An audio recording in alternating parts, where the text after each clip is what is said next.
Okay, अस्सलाम वालेकुम बच्चों। आज फिर हम लोग स्टार्ट करते हैं फर्दर। बगैर बात किए मैं कर रही हूँ ताकि अब हम लोग ज़्यादा से ज़्यादा काम कवर अप कर सकें।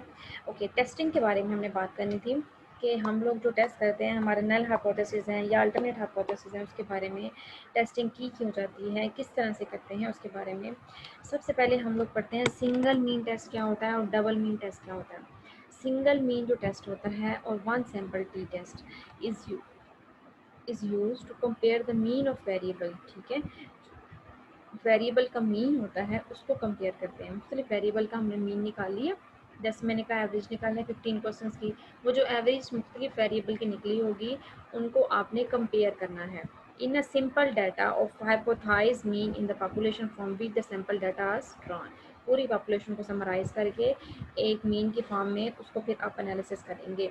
This is important. क्यों इम्पोर्टेंट है? Because seldom have access to data for an entire population. The hypothesized value in the population is specified in the comparison values box. फिर तो कंपैरिजन करते हैं सिंगल मीन टेस्ट में। Double mean test में क्या, we can perform इधर a one sided test, एक side का टेस्ट करते हैं, लेस देन और ग्रेटर देन देखते हैं उसमें, और टू साइडेड टेस्ट। ठीक है, डबल मीन की टेस्ट देखते हैं तो सीधा इसमें सिर्फ हम लोग देखते हैं नल हाइपोथेसिस एक्सेप्टेड है या रिजेक्टेड है। सिंगल मीन टेस्ट में डबल मीन में क्या करते हैं, हम लोग देखते हैं कि अगर नल हाइपोथेसिस एक्सेप्टेड नहीं है तो ऑटोमेटिकली अल्टरनेटिव हाइपोथेसिस क्या होगा, एक्सेप्टेड होगा। ठीक है, इसमें दो दो दो बेसिकली हम चीज़ों के बारे में डिस्कस करते हैं डबल मीन में। सिंगल मीन में ओनली वन वेरिएबल के ऊपर। We use one-sided test to evaluate if the variable data provided evidence that the sample mean is larger or the smaller that the comparison values are population's value in the null hypothesis। ठीक है, इसके बारे में basically हम लोग क्या करेंगे, discuss करेंगे।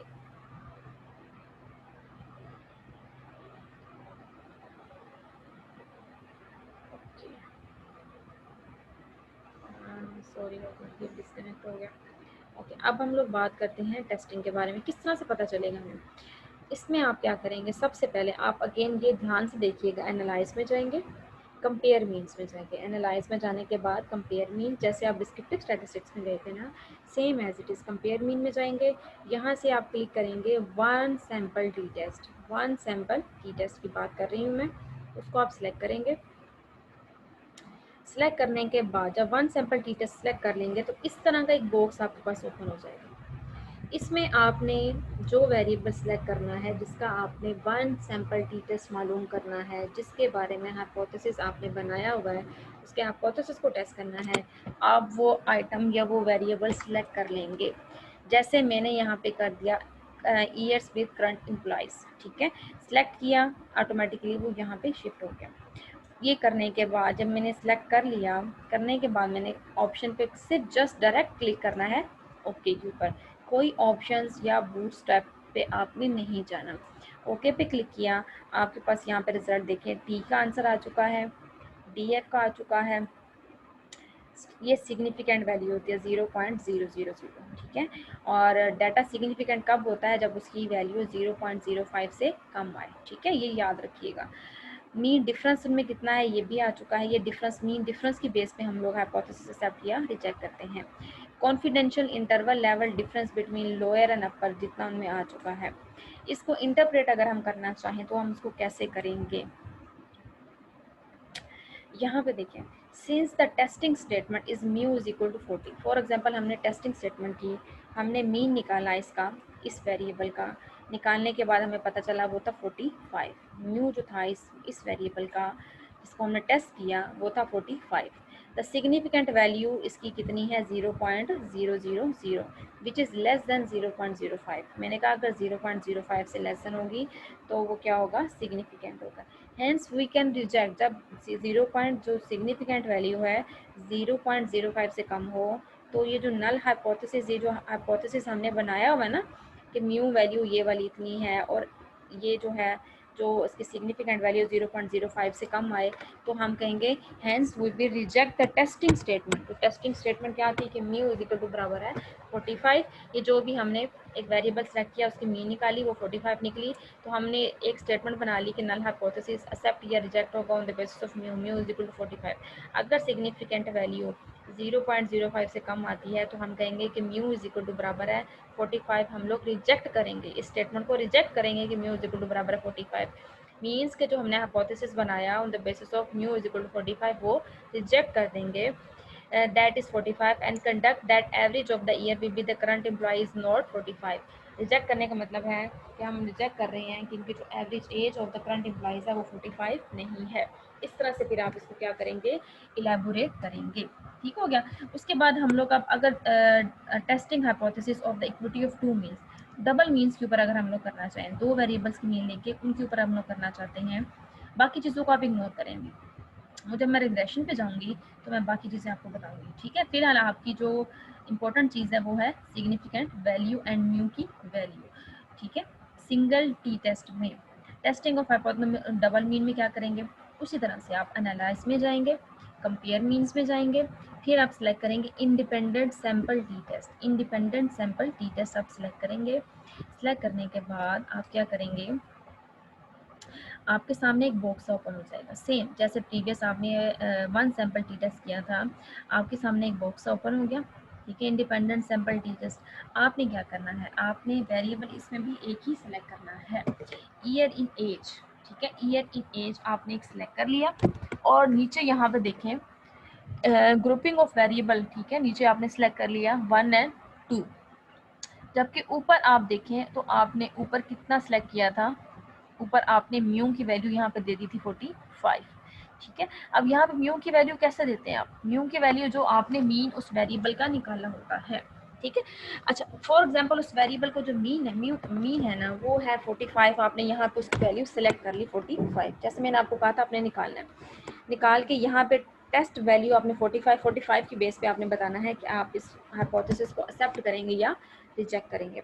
अगर 0.05 से कम है तो हमने कहा इसको हम क्या करेंगे, रिजेक्ट करेंगे। It means year with current apply 45 mu is equal two is not possible. ठीक है, तो रिजेक्ट कर दिया।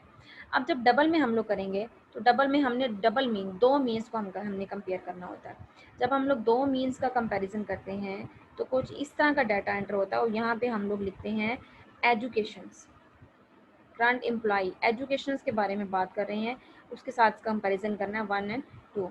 अब हम देखते हैं एजुकेशंस के हमने सेक्टर्स बना दिए हुए थे। बेसिकली जो हमारा वेरिएबल था ये ईडी नज़र आ रहा है आपको, ईडी ये कैटेगोरिकल वेरिएबल है। यहाँ पे देखें, यहाँ पे लेबल में क्वेश्चन लिखे और यहाँ पे वैल्यूज़ में कुछ लिखा हुआ नज़र आ रहा है आपको, बाकियों में ऊपर में नन है, मीन्स टू से इसकी कोई कैटेगरी नहीं है। इट मीन्स जो एजुकेशन है उसकी कैटेगरीज है। अब यहाँ पे वो बेसिकली जो डबल मीन टी टेस्ट करना चाह रहे हैं वो ये करना चाह रहे हैं, तो जो एजुकेशन की कैटेगरीज बनाई हैं वो फॉर एग्जांपल फर्स्ट के लिए बनाया होगा कुछ डेट का और सेकंड के लिए कुछ और बनाई होगी, उन्होंने वैल्यूज असाइन कर दी फर्स्ट और सेकंड की। अब हमने जो ये कंपैरिजन करना है इनका वो on the basis of this variable हमने करना है कि हमने हाइपोथेसिस एक्सेप्ट करना है या रिजेक्ट करना है। ठीक है, अब डबल मीन है तो मीन्स दो वेरिएबल की बेस पे, और यहाँ पे हमने एज का, अब मैं रिजल्ट ज़रा दिखाती हूँ आपको, वहाँ से आपको क्लियर होगा।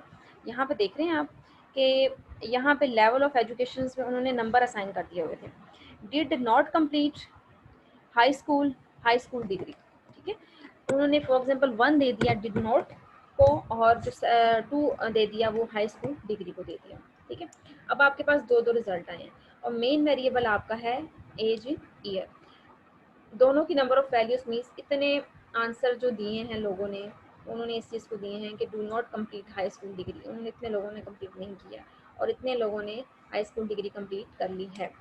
इसका मीन जो है इन वाली वैल्यूज़ का नॉट कंप्लीटेड का वो है 35.32 एंड हाई स्कूल का 35.33। स्टैंडर्ड डेविएशन वेरिएशन उसमें आ रहा है 8 का, उसमें 7.88 का। स्टैंडर्ड एरर मीन जो दोनों के अंदर आ रहा है वो 0.14 और 0.23। अब यहाँ पे नीचे देखिए आप, करने के बाद बेसिकली ये तो ग्रुप स्टैटिस्टिक्स ये पढ़ना होता है जस्ट हमने, बेसिक रिजल्ट हमारा ये वाला होता है जिसमें सिग्निफिकेंट की वैल्यू दी होती है। ठीक है, अब यहाँ पे आप देखें आपको ईयर इन एज नज़र आ गया। ठीक है, equal variance assume, equal variance not assume. ठीक है, यहाँ पे आपने दोनों वेरिएबल्स को लिख दिया, इक्वल वेरिएंस अज्यूम्ड और इक्वल वेरिएंस नॉट अज्यूम्ड। लिखने के बाद आपके पास यहाँ पे आ गया F significant value, T statistics difference दोनों का, स्टैंडर्ड डेविएशन। सिग्निफिकेंट वैल्यू देखें यहाँ पे 0.972 0.972 वहाँ पे क्या थी 0.09। मीन में कितना डिफरेंस आ रहा है, माइनर से इक्वल है ऑलमोस्ट, स्टैंडर्ड एरर डिफरेंस भी ऑलमोस्ट इक्वल है, लो। अब इसको हमने इंटरप्रेट कैसे करना है, since over testing statement is mu is equal to बराबर है म्यू 2 के, हमारी टेस्टिंग स्टेटमेंट थी कि जो मीन 1 है ना वो मीन 2 के क्या होना चाहिए, बराबर होना चाहिए। ठीक है, हमने जैसे फर्स्ट वाले में फर्स्ट सैंपल टेस्ट में 45 रखा, उसकी बेस पे किया। एजुकेशन में 1 और 2 का मतलब है 1 हो जाए या 2 दोनों आपस में इक्वल होने चाहिए। हेयर टी हमारे पास है -0.35 with is a significant value, significant उसकी वैल्यू क्या है 0.97 विच इज ग्रेटर देन 0.05, ये ग्रेटर देन है 0.05। ठीक है, अच्छा, hence we do not reject the, हमने किस पे, अगर तो हमारी सिग्निफिकेंट वैल्यू 0.05 से ज़्यादा होगी तो हम जो है टेस्टिंग स्टेटमेंट जो है उसको रिजेक्ट नहीं करेंगे। Hence we do not reject the testing statement and conclude that the mean of age of child did not complete high school and high school degree same. ठीक है, इसमें फिर क्या होता है, जैसे आपको मैंने बताया उसमें सिग्निफिकेंट वैल्यू 0.05 से कम थी, 0.00 थी, तो हमने उसको टेस्टिंग स्टेटमेंट को रिजेक्ट कर दिया था। यहाँ पे जो सिग्निफिकेंट वैल्यू है वो 0.972 से ज़्यादा है, 0.05 से ज़्यादा है जो कि है 0.972, तो हम कहेंगे hence we do not reject the testing statement, और फिर हम कंक्लूड करेंगे that means that ages of did not complete high school and high school degree is same, means to say उन्होंने जो टेस्टिंग स्टेटमेंट बनाई थी कि दोनों का जो मीन है वो क्या होना चाहिए, सेम, वो रिजेक्ट कर दी कि दोनों का मीन सेम नहीं है। ठीक है, इसकी बेस पे आपने सिलेक्ट कर लिया और फिर आप बताएंगे एफ स्टैटिस्टिक्स, ये जो एफ की वैल्यू ये क्या शो करती है, एफ स्टैटिस्टिक्स बेसिकली इस exam the quality of variance about 2 categories. ठीक है, वो इसको एग्जामिन करती हैं कि कहाँ पे वेरिएंस आ रहा है, जो दो वेरिएबल्स हैं इन दोनों के दरमियान में कहाँ पे वेरिएशन आ रहा है। यहाँ पे जो एफ है वो है 0.254 विथ सिग्निफिकेंट वैल्यू उसकी कितनी है 0.972। Conclude that the variance is equal for both categories. जो एफ स्टैटिस्टिक्स की वैल्यू है वो कहती है कि जो कंक्लूड दैट द वेरिएंस जो है डिफरेंस जो दोनों के अंदर आ रहा है, डी एफ की वैल्यूज देखें आप, तो डिफरेंस दोनों के अंदर आ रहा है वो ऑलमोस्ट क्या है, सेम है। ठीक है, डिफरेंट कैटेगरीज के अंदर। Okay, upper and lower. अच्छा, उसके बाद हम लोग बात करते हैं रिग्रेशन की। ठीक है, रिग्रेशंस की अब हम बात करते हैं, यहाँ तक आपको कोई भी मसला है तो आप उसके बारे में पूछ सकते हैं। ठीक है, अच्छा, अब हम लोग बात करते हैं रिग्रेशंस की। तो रिग्रेशंस की बात करें तो रिग्रेशंस कब होती है, मैंने आपको इक्वेशंस बनाना बताई थी, y इज इक्वल टू बराबर है a प्लस बी एक्स। ठीक है, अलजबरा में भी आप पढ़ते आ रहे हैं y इज इक्वल टू बराबर है a प्लस बी एक्स। अच्छा, इसमें एक जो y है आपका वो क्या हो गया, डिपेंडेंट वेरिएबल, और x क्या हो गया, इंडिपेंडेंट वेरिएबल्स। जितना x में चेंज आएगा उतना ही y के अंदर चेंज आएगा। a अल्फा प्लस जो बीटा, ये दोनों किसकी वैल्यू होती है, कांस्टेंट की। अच्छा, अब आपके पास मुख्तलिफ किस्म के वेरिएबल इस तरह से अवेलेबल आ गए, आप अगेन एनालाइज में जाएंगे, रिग्रेशन में जाएंगे। रिग्रेशन के बाद सबसे पहले लीनियर रिग्रेशन, जिसमें एक डिपेंडेंट वेरिएबल होता है और एक ही इंडिपेंडेंट वेरिएबल होता है। ठीक है, उसके लिए आप सेलेक्ट करते हैं रिग्रेशन में जाके लीनियर के ऊपर, आपने लीनियर सेलेक्ट किया। लीनियर सेलेक्ट करने के बाद आप नीचे आने के बाद यहाँ पे देखें इस तरह से ये बॉक्स एक ओपन होगा। ठीक है, आपका जो डिपेंडेंट वेरिएबल है आप उसको सिलेक्ट करेंगे, इस देखिए यहाँ पे एरो नज़र आ रहा है, इस एरो पे क्लिक करेंगे वो यहाँ पे आ गया। ठीक है, जो इंडिपेंडेंट वेरिएबल उस पर क्लिक करेंगे यहाँ पे, फिर इस एरो पे क्लिक करेंगे, यहाँ पे क्लिक करके जैसे ये ग्रे कलर हुआ, ग्रे कलर का हो गया, सिलेक्ट हो गया, तो मैंने इस एरो पे क्लिक किया नीचे वाले इंडिपेंडेंट पे, तो इधर आ गया। ठीक है, अच्छा, अभी आपने यहाँ पे जो मेथड सेलेक्ट करना है वो करना है एंटर। ठीक है, स्टेप वाइज नहीं करना, स्टेप वाइज तब करते हैं कि जब हमारे पास दो मॉडल होते हैं। ठीक है, एक इंडिपेंडेंट वेरिएबल हो, दो इंडिपेंडेंट वेरिएबल हो, दो इंडिपेंडेंट वेरिएबल हो, एक इंडिपेंडेंट वेरिएबल हो, आप दोनों मॉडल इकट्ठे रन करना चाह रहे हो, कुछ इस तरह की सिचुएशन होती है, स्टेप वाइज मॉडल उसको कहते हैं, वो हम लोग अभी नेक्स्ट स्टेप में करेंगे। ठीक है, आपने क्या किया, आपने ईयर विद करंट एम्प्लॉय को सिलेक्ट कर लिया dependent variable, and house hold income in thousands जो है आपने सिलेक्ट कर लिया इंडिपेंडेंट वेरिएबल। मेथड में आपने सेलेक्ट करना है एंटर, स्टैटिस्टिक्स पे क्लिक करेंगे, लीनियर रिग्रेशन, सिर्फ जस्ट आपने करना है estimate and turban distance. Model fit, ठीक है। आपने यहाँ से इन 3 चीज़ों पे क्लिक करना है, model fit, Durban westerns and estimates पे।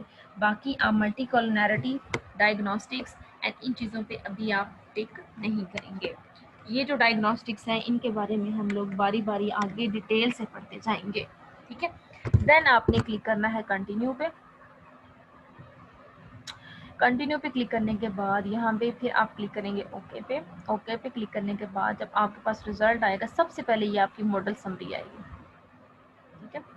सबसे पहले जो आपके पास मॉडल समरी आई, इसमें मॉडल 1 लिखा हुआ है। मैंने कहा ना मॉडल 1 क्यों लिखा हुआ आ रहा है, क्योंकि आपने जो ऊपर मेथड था, मेथड में सिलेक्ट किया था एंटर, ठीक है। जब मैंने कहा जब आपके मॉडल 2 होंगे तो आप वहाँ पे क्या सिलेक्ट करेंगे, स्टेप वाइज। जब आप स्टेप वाइज सिलेक्ट करेंगे तो यहाँ पे आपके 1 मॉडल की बजाय क्या आ जाएंगे, 2। इसी तरह आर की वैल्यू भी 2 आ जाएगी, आर स्क्वायर की वैल्यू भी 2 आ जाएगी, एडजस्टेड आर स्क्वायर की वैल्यू भी 2 आ जाएगी, और इस तरह से दिस एंड दैट, ठीक है। अच्छा, इनको डिटेल से पढ़िएगा। लिखा हुआ है इंटरप्रिटेशंस आर की, since correlation coefficient is used to measure, जो आर है ना, आर शो करता है कोरिलेशन कोफिशिएंट्स को, ठीक है। कोरिलेशन कोफिशिएंट्स के बारे में मैंने आपको बताया था और आपको डिटेल के साथ एक टेबल बना के बताया था, अगर आपने सुना हो तो। अब प्रैक्टिकली हम करने जा रहे हैं। बेसिकली ये जो आर होता है ना, ये बताता क्या है, ये बताता है कितना कोरिलेशन कोफिशिएंट है is use to measure the strength of a linear relationship. ये जो लीनियर रिलेशनशिप बनाई है ना, लीनियर रिलेशन मीन्स डिपेंडेंट और इंडिपेंडेंट वेरिएबल्स का आपस में रिग्रेस करके, मीन्स टू से उनमें कितना रिलेशनशिप है, क्या रिलेशनशिप है भी सही है नहीं है, ठीक है, between dependent variable and independent variable, ठीक है। हियर वी हैव आर कितना है 0.511 विच shows the moderate linear relationship. अगर 0.5 से ज़्यादा होगा, 0.6, 0.7, 0.8 तो हाई होगा, अगर 0.5 से कम होगा तो लो होगा, 0.5 है तो मॉडरेट होगा। Between the current employ and the household income, इसी तरह से आपने इसको एक्सप्लेन करना होता है अपने रिसर्च वर्क में भी। आर स्क्वायर की जो वैल्यू है ये आपको बताता है कि आपका वेरिएबल जो है, आपका जो मॉडल है वो कितना स्ट्रॉन्ग है, ठीक है। R is measure how much variation in dependent variable is explain by independent variable, के इंडिपेंडेंट वेरिएबल की वजह से डिपेंडेंट वेरिएबल में कितनी वैल्यूज, कितना चेंज आया है, आर स्क्वायर ये बताता है मेजर करके, ठीक है। Here R square is 0.261 that indicates, आपने इसको परसेंटेज में तब्दील करना होता है 26.1 100 से मल्टीप्लाई करके। तो आप कह सकते हैं कि जो इंडिपेंडेंट वेरिएबल्स की वजह से जो डिपेंडेंट वेरिएबल में चेंज है वो ओनली 26% है, और 26% इतना अच्छा नहीं समझा जाता, ठीक है। मिनिमम भी 40 या 50 से अबव हो तो हम कहते हैं एक्सेप्टेबल है, ठीक है। तो अगर 89% हो तो एक्यूरेट, ज़बरदस्त, ठीक है। तो ये बेसिकली हम बताते हैं, इसकी बेस पे हम बताते हैं कि जो मॉडल है वो गुड है या बैड है। 26% मैंने आपको जैसे कहा इतना अच्छा नहीं है तो हम कहेंगे which shows the model is not good, ठीक है। उसके बाद है adjusted R square. Adjusted R square भी इतना है, वो क्या बताता है, this is measure that is use to observe the effect of new independent variable in the model. अगर कोई एक नया इंडिपेंडेंट वेरिएबल ऐड कर दिया जाए मॉडल में, तो एडजस्ट कर दिया जाए, तो उसका इफेक्ट ये बताता है कि उसका कितने परसेंट इफेक्ट इस मॉडल के अंदर आ रहा है। जो एडजस्टेड आर स्क्वायर की वैल्यू यहाँ पे जो कि एक ही इंडिपेंडेंट वेरिएबल था, तो आप देखें आर स्क्वायर की वैल्यू और एडजस्टेड आर स्क्वायर की वैल्यू क्या है, आपस में सेम है, ठीक है। उसके बाद डर्बन वेस्टर्न्स की जो वैल्यू है ये क्या बताती है आपको, एस्टिमेट्स को छोड़ते हैं आप, ठीक है। डर्बन वेस्टर्न्स की जो वैल्यू है वो बताती है, Durbin western is use to the word first order autocorrelation in resolutes, ठीक है, कि जो आपके एरर आ रहे हैं ना उनके दरमियान में कितना कोरिलेशन है। हियर डर्बन वेस्टर्न की value 2.00 which is close to 2.5, 2.5 के क्लोज होगी तो हम कहेंगे ऑटो कोरिलेशन जो है रेजोल्यूट के दरमियान में नहीं है। अगर 2.5 से वैल्यू क्या होगी, कम होगी, बहुत ही या बहुत ही ज़्यादा होगी, तो हम कहेंगे ऑटो कोरिलेशन जो है रेजोल्यूट के दरमियान में मौजूद है, ठीक है। इसकी बेस पे जब आप ये रिज़ल्ट आपने रन किया मॉडल 1 के साथ, एक और टेबल आपके पास इस तरह से बना हुआ रिजल्ट में ही आ जाता है, वो होता है अनोवा का, ठीक है। अनोवा का टेबल बेसिकली ये जो टेबल होता है ये भी इंपॉर्टेंट होता है हमारे लिए, और थर्ड जो टेबल कोफिशिएंट का होता है ये भी इंपॉर्टेंट होता है। फर्स्ट टेबल को एक्सप्लेन करना मैंने आपको बता दिया, उसको इंटरप्रेट करना मैंने आपको बता दिया। अब बेसिकली जो मैं आपको बताने जा रही हूँ वो है अनोवा के बारे में। ये भी डायग्नोस्टिक्स होते हैं मुख्तलिफ किस्म के, ठीक है। Durbin western is use to measure the first order auto correlations for the residuals. ANOVA में हम लोग आपके पास जो वैल्यूज आएंगी रिलेशंस की, रेजिड्यूल्स की और टोटल की। स्केयर ऑफ सम आपके पास कुछ वैल्यूज आ गई, डी एफ की डिफरेंस की आ गई, मीन स्क्वायर की आ गई, एफ की है सिग्निफिकेंट। सबसे जो इम्पोर्टेंट वैल्यू आपकी है वो सिग्निफिकेंस की है, ठीक है। आप देखें model is not significant, model significant नहीं होता if in ANOVA Nova table significant value is less than 0.05। अगर जो सिग्निफिकेंट की जो वैल्यू है वो 0.05 से कम होगी तो अनोवा टेबल की जो वैल्यू है वो क्या होगी, वो क्या होगी, मॉडल जो होगा वो सिग्निफिकेंट नहीं होगा, ठीक है। Then testing statement is rejected, तो टेस्टिंग स्टेटमेंट हमने ऑलरेडी ऊपर बताई, हम इसको क्या कर देंगे, रिजेक्ट कर देंगे। Since here significant value is 0.00 which is less than 0.05 and the testing statement is rejected, so we can conclude that the model is significant, ठीक है। मॉडल सिग्निफिकेंट है ना, हम इसके बारे में बताएंगे। उसके बाद जो नेक्स्ट टेबल आपका उसी एक ही रिजल्ट जो आपने रिग्रेशन रन किया, तो पहले एक मॉडल फिट का टेबल आ गया, फिर अनोवा का आएगा, फिर आपके पास कोफिशिएंट्स का आएगा, आपने उनको बारी बारी एक्सप्लेन करना होगा, ठीक है। अच्छा जी, अब जब ये आ गए, ये इंपॉर्टेंट है टेबल, आपका जो ये वाला कोफिशिएंट वाला टेबल होता है बेसिकली ये आपका इंपॉर्टेंट टेबल है, इससे आप इक्वेशंस बनाते हैं, ठीक है। इसी के बेस पे आप रिजल्ट अपनी कंक्लूड कर रहे होते हैं।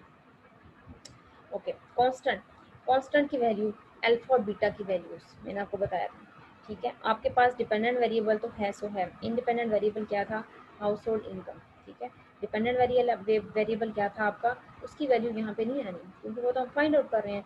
ईयर विद करंट एम्प्लॉई आपका क्या था, डिपेंडेंट वेरिएबल।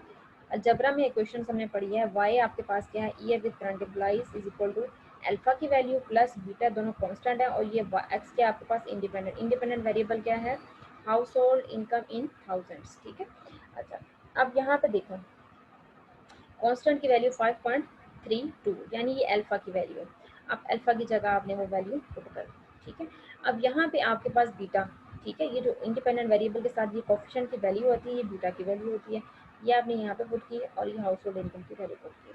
अब मैं अगर आपसे कहती हूँ कि household income is 1000 and if 20 then calculate the value how much change in year with current employees, तो आप क्या करेंगे, 1000 income, household income in 1000, यहाँ पे 20 लिखेंगे, 20 लिखने के बाद आप क्या करेंगे, आप इसको मल्टीप्लाई करेंगे 0.071 के साथ, मल्टीप्लाई करके जो आंसर आएगा उसमें प्लस करेंगे 5.320, प्लस करने के बाद जो जवाब निकलेगा आप कहेंगे due to change in household income in 20 the change in year with current employees is this, ठीक है। आप इस तरह से उसको क्या कर देंगे, इलेबोरेट कर देंगे, अपने रिजल्ट को इंटरप्रेट कर देंगे। अब इनकी इंटरप्रिटेशंस की जो इनकी जो इंटरप्रिटेशंस है बेसिक, बहुत अहम है रिग्रेशन का टॉपिक, ये आप ध्यान से पढ़िएगा कैसे। सबसे पहले कांस्टेंट की हम लोग करते हैं interpretations. There is a fixed amount of year with current employees when the value of house of building income is 0। अगर हाउस होल्ड की इनकम ज़ीरो हो जाए, यहाँ पे मैं income of household zero put कर दूँ, तो जो फिक्स अमाउंट है, जब ज़ीरो को 0.71 से मल्टीप्लाई करेंगे तो ज़ीरो आएगा, ज़ीरो में जब 5.320 ऐड करेंगे तो 5.320 ही आएगा, जो कि अमाउंट क्या है, फिक्स। तो कांस्टेंट क्या है, फिक्स अमाउंट होती है। This is a fix amount of year with current employees when the value of household income is 0। House hold income in thousands, ठीक है। अब इसकी जरा ये जो इंडिपेंडेंट वेरिएबल इसकी मैं एक्सप्लेन करने लगी हूँ। For a 1 unit increase in household income, अगर यहाँ पे 1 हम लगा दें, 1 यूनिट इंक्रीज कर दें, ठीक है। The change in year with current employees, ये अगर 1 चेंज करोगे तो उसमें कितना चेंज आ रहा है इसकी वजह से, 0.71। अगर 2 चेंज करोगे तो उसको 2 से मल्टीप्लाई कर लो तो उतना चेंज उसमें आएगा। 3 लिख दो यहाँ पे वैल्यू, तो 3 को जब 0.71 से मल्टीप्लाई करोगे तो उतना चेंज आएगा ईयर विद करंट एम्प्लॉइज, अब वो लिखोगे। Now the question is that, जिस तरह से मैंने आपको बताया यहाँ पे 20, to predict to predict the year with current employees when household income is 40, अगर हाउस ऑफ इनकम 40 हो, आपको क्वेश्चन दे दी जाए और आपसे कहीं निकाला जाए, तो 40 को इसे मल्टीप्लाई करें, जो जवाब आएगा उसको प्लस किया तो क्या आपके पास आंसर आ गया 6। तो आप कहेंगे due to change in household income in 1000 is 40, the change in year with current employee is 6, ठीक हो गया। अब बेसिकली हम लोग बात करते हैं step wise model. Step wise model है क्या, इसको किस तरह से रन करेंगे। सबसे पहले मैं बैक पे जाती हूँ और मैं आपको बताती हूँ स्टेप वाइज किस तरह से हम लोग रन करेंगे। अच्छा, यहाँ पे जब आपने इस तरह से रिग्रेशन पे क्लिक किया, जैसे आपने ऊपर किया था, आपने एनालाइज में गए, आप रिग्रेशन में गए, आप लीनियर में गए। इसी तरह से आप लीनियर में जाएंगे। लीनियर में जाने के बाद आप क्या करेंगे, आप जब यहाँ पे अपने वेरिएबल को सेलेक्ट कर लेंगे, यहाँ पे आप एंटर की जगह यहाँ पे क्लिक करेंगे। जब क्लिक करेंगे ना यहाँ पे मेथड में, तो यहाँ पे आप सेलेक्ट करेंगे स्टेप वाइज। ठीक है, जब आप स्टेप वाइज सेलेक्ट करेंगे, बस सिर्फ बाकी सेम एज इट इज़ सारा कुछ करेंगे, कंटिन्यू करेंगे, ओके करेंगे, तो आपके पास इसी तरह के रिजल्ट आएंगे। ऐसे मॉडल सेट समरी का आएगा, ऐसे ही एनोवा का आएगा, ऐसे ही कोफिशिएंट का आएगा। तो लेकिन अब रिजल्ट आपके पास, जो मैंने कहा था स्टेप वाइज में हमेशा क्या होते हैं, मोर देन वन मॉडल होता है। ठीक है, दो या दो से ज़्यादा मॉडल होते हैं। आपने इस तरह से यहाँ पे स्टेप वाइज मॉडल बना लिया। ठीक है, अब यहाँ पे देखें, what the difference between the linear single enter model and the step wise model. अब यहाँ पे आपको नज़र आ रहा होगा आपके पास दो मॉडल हैं। वहाँ पे आपके पास मॉडल था एक, यहाँ पे आपके पास मॉडल है दो। ठीक है, 1 and 2। अब यहाँ पे r की वैल्यू है 0.950, 0.969। आर स्केयर की वैल्यू ये है, एडजस्टेड आर स्केयर की वैल्यू ये है, और this and that same as it is. पहले आप r को इंटरप्रेट करेंगे जैसे मैंने आपको पहले बताया। तो आप क्या करेंगे, since correlation coefficient is used to measure the strength of linear relationship between dependent variable and independent variable, here in this table r की जो वैल्यू है 0.950 मॉडल 1 की, एंड मॉडल 2 की जो है 0.969 for model 2, which shows the strong positive correlation between income, age, expenditure and working hours. ठीक है, ये मुख्तलिफ किस्म के वेरिएबल सेलेक्ट किए गए थे, तो हम कहेंगे इन सब के दरमियान में पॉजिटिव और स्ट्रॉन्ग कोरिलेशन है। जैसे मैंने आपको बताया था 0.5 थी तो मॉडरेट थी, 0.5 से कम होगी वैल्यूज़ को आर की तो वीक होगी, और 0.5 से ज़्यादा होगी तो हम कहेंगे strong positive correlation between the variables. ठीक है, चलिए अब हम बात करते हैं आर स्क्वायर की। ठीक है, आर स्क्वायर की अगर हम बात करें तो इसमें आप देखें, आर स्क्वायर बेसिकली किस लिए यूज़ होता है, to measure that how much variation independent variable is explained by independent variable.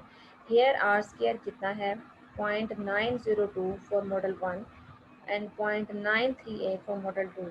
That indicates model 1 को आप परसेंटेज में चेंज करें तो 90.2% variation in term is explained by independent variables, whereas model 2 indicates 93.8% variations in terms in explained by independent variables, age, expenditure and working hours। ठीक है, इस तरह से आप दो मॉडल्स की कंप्लीट इंटरप्रिटेशंस करेंगे। अब आप डर्बन वेस्टर्न्स की जब करना चाहेंगे तो Durbin western is use to measure the first auto, आप इसी तरह से एग्जैक्ट लिखेंगे, first order auto correlations in residuals. Durbin westerns का एमसीक्यूज आ जाए, पेपर में कोई क्वेश्चंस आ जाए, आपको याद होना चाहिए कि डर्बन वेस्टर्न यूज होता है फर्स्ट ऑर्डर ऑटो कोरिलेशंस को मालूम करने के लिए। यहाँ पे हमारे पास डर्बन वेस्टर्न है 1.14 विच इज़ क्लोज टू 1.5। ठीक है, जो क्लोज है 1.5 के। Here is auto correlation among the residuals. वहाँ पे 2.5 के क्लोज था तो हमने कहा था 2.5 के क्लोज हैं तो ऑटो कोरिलेशन नहीं है। तो अब यहाँ पे जो 1.5 के करीब है तो हम कहेंगे स्ट्रॉन्ग ऑटो कोरिलेशन है between the residuals. Second, first table आने के मॉडल समरी के बाद सेकंड जो टेबल था, जैसे ऊपर हमने किया था अनोवा टेबल। ठीक है, अनोवा टेबल में क्या होता है, ये डायग्नोस्टिक्स होते हैं, मुख्तलिफ किस्म के चेक्स होते हैं जिनकी वजह से हम लोग मॉडल को चेक करते हैं। अनोवा में फिर आपके पास रिग्रेशन रेजिडुअल टोटल मॉडल 1 के, रिग्रेशन रेजिडुअल टोटल मॉडल 2 के, सिग्निफिकेंट वैल्यू भी है। इसमें आपने एक ही इंटरप्रिटेशन करनी होती है इसके अनोवा टेबल की। Model is not significant if the ANOVA table significant value is less than 0.05। अगर 0.05 से लेस दैन वैल्यू होगी तो मॉडल सिग्निफिकेंट नहीं होगा। द टेस्टिंग स्टेटमेंट को हम क्या करेंगे, रिजेक्ट कर देंगे।